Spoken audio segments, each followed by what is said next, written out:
বাচ্চাদের স্কুলে টিফিন বানানোর জন্য আমরা অনেকেই নাজেহাল হই। তো নিরামিষভাবে কিন্তু এই টিফিনের রেসিপিটা একবার বাচ্চাদের বানিয়ে দিতে পারেন। খুব হেলদি কিন্তু রেসিপিটা, আর খুব টেস্টি হয়, বাচ্চারা কিন্তু অনায়াসে খেয়ে নেবে। তো প্রথমে এই রেসিপিটা বানানোর জন্য এখানে একটা বাটি নিয়েছি, মানে মেজারমেন্ট কাপ নিয়েছি, আর এই কাপের মধ্যে আমি পরিমাপ মতো 1 কাপ সুজি নিয়ে নিলাম। ছোটো দানার সুজি আছে। আর ওই কাপেরই মাপ করে আমি নিয়ে নিচ্ছি 1 কাপ পরিমাণ টক দই।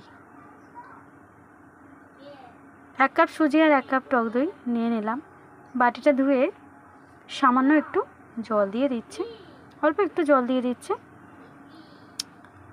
আর এইবার আমি সুজি আর টক দইটা ভালো করে মিশিয়ে নিচ্ছি, আর এটাকে একটু রেখে দিচ্ছি মিনিট 15 মতো। তো 15 মিনিট ঢাকা দিয়ে এটাকে এক সাইডে সরিয়ে রেখে দেব। ততক্ষণে এর ফিলিংটা রেডি করব। তো তার জন্য এখানে আমি 3টে মিডিয়াম সাইজের আলু নিয়েছি, আর আলুগুলোকে ভালো করে খোসা ছাড়িয়ে নিচ্ছি। আর এইবার আলুগুলোকে ছোট ছোট টুকরো করে নেব। তো চলো, আলুগুলোকে আমি ছোট ছোট টুকরো করে নিচ্ছি। আর এবার দেখো, আলুগুলোকে ভালো করে ধুয়ে নিয়েছি। এবার আমি একটা কড়াই গরম করে নিয়েছি, আর এর মধ্যে দিয়ে দিচ্ছি 2 টেবিল চামচ পরিমাণ সাদা তেল। তেলটাকে প্রথমে ভালো করে হাই হিট করে নেব।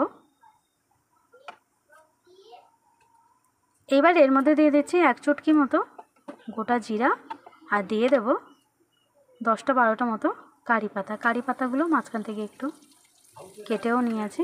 তো কারি পাতাটা দিয়ে দিলাম। জিরা আর কারি পাতাটা একটু ফ্রাই করে নিচ্ছি। আর এবার আমি কেটে রাখা আলুগুলো দিয়ে দিলাম। আলুগুলো দিয়ে প্রথমে তেলের মধ্যে একটু নাড়াচাড়া করে নেব। মোটামুটি 1 মিনিটের মতো নাড়াচাড়া করে নিয়ে একটু এরকম আঁচটা কমিয়ে ঢাকা দিয়ে রেখে দিয়েছি। 1-1.5 মিনিট পরে ঢাকাটা খুলে নিলাম। আলুটাকে এইভাবে একটু তেলের মধ্যে নাড়াচাড়া করে নেওয়ার পর এর মধ্যে দিয়ে দিলাম পরিমাণ মতো লবণ। লবণটা দিয়ে আবার একটু নাড়াচাড়া করে নিয়েছি। এইবার আমি এর মধ্যে দিয়ে দিচ্ছি সামান্য একটুখানি আদা গ্রেট করে দিয়ে দিচ্ছি, আর দিয়ে দেব 2টো কাঁচা লঙ্কা ছোটো ছোটো টুকরো করে কেটে নিয়েছি, সেটা দিয়ে দিলাম। এতে কিন্তু ঝাল হবে না। তো কাঁচা লঙ্কাটা দিয়ে দেওয়ার পর একটু নাড়াচাড়া করে নিয়েছি আলুটা। তারপরে আমি দিয়ে দিচ্ছি 1 চা চামচের মতো ধনিয়া গুঁড়ো, আর দিয়ে দেব 1/2 চা চামচের মতো হলুদ গুঁড়ো। সামান্য একটু হলুদ গুঁড়ো দিয়ে দিয়েছি। এবার আলুর সাথে মশলাটাকে একটু নাড়িয়ে চড়িয়ে নিচ্ছি। আর সব শেষে দিয়ে দিচ্ছি পরিমাপ মতো জল। খুব বেশি জল দিচ্ছি না, অল্প একটু জল দিচ্ছি, কারণ এই আলুর তরকারিটা একটু শুকনো শুকনো মতো হবে। তো অল্প একটু জল দিয়ে এবার একটু ঢাকা দিয়ে হতে দিচ্ছি। যতক্ষণ না এই জলটা শুকিয়ে যাচ্ছে ততক্ষণ অবধি ঢাকা দিয়ে রেখেছিলাম। তো জলটা শুকিয়ে যাওয়ার পরে এরকম ঢাকাটা খুলে নিয়েছি। আর আলুগুলোকে এবার একটু এই যে খুন্তির আগা দিয়ে আমি একটু ঘেঁটে ঘেঁটে দেব, মানে আলুগুলোকে একটু ভেঙে দেব। ভেঙে দিলে কিন্তু আলুর পুরটা খুব ভালো লাগবে। তো চলো, আলুর পুরটা কিন্তু রেডি হয়ে গেছে। এবার আমি আলুর পুরটাকে ঠান্ডা করে নেব, নামিয়ে রেখে দিই আলুর পুরটা। আর এদিকে 15 মিনিটও হয়ে গেছে, আমার এখানে সুজিটা একটু ড্রাইও হয়ে গেছে দেখো। এবার আমি কি করব, এটাকে এবার আমি একটু পেস্ট করে নেব। তো মিক্সিং বলে আমি অল্প পরিমাণে একটু দিয়ে দিয়েছি, আমি 2বার ধরে পেস্ট করে নেব। আর এবার আমি এর মধ্যে দিয়ে দিচ্ছি পরিমাণ মতো জল। জলটা দিয়ে এবার সুজি আর টক দইটাকে খুব ভালো করে একদম স্মুথলি একটা পেস্ট করে নিয়েছি। দেখো, এরকম একটা স্মুথ পেস্ট তৈরি হয়ে গেছে। আর এরকমভাবে 2বার ধরে আমি এই পেস্টটা রেডি করে নিয়েছি।